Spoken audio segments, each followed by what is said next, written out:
give victims closure because even in his death, we have victims that are coming forward. The sheriff of Genesee County reaching out for victims of a sexual assault suspect. Sheriff Swanson provided new details today about the investigation into a man who died by suicide as authorities closed in. TV5's Kendall Keys reports he wants to give victims a voice before closing the case. It was a very traumatic scene on all levels there on Christmas Day. Genesee County Sheriff Chris Swanson says the case unfolded early afternoon in Atlas Township. It started because of a sexual assault on a young child. When I say young, not to be insensitive, but I'm talking under the age of 10. They say the suspect was 61-year-old Joseph Wyrick. The call came in and we took the victim to get treated.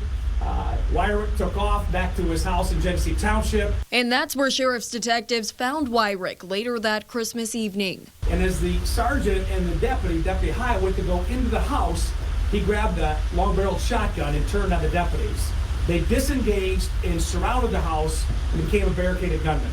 After a lengthy negotiation period, Wyrick exited the home, turned the weapon on himself, and took his own life. We're trying to negotiate, we're trying to work with them, and it just didn't happen. He made statements that made clear to those officers responding that he was not going to go back to jail. Since Wyrick's death, Sheriff Swanson says the case has widened. That victim that we were going after him for was not his first victim.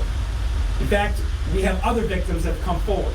Swanson hopes information released today encourages other victims to contact detectives. But we want to give victims closure because even in his death, we have victims that are coming forward, that I mentioned, that said, he did this to me, and we want to give you that voice. Kendall Keys, WNEM, TV5.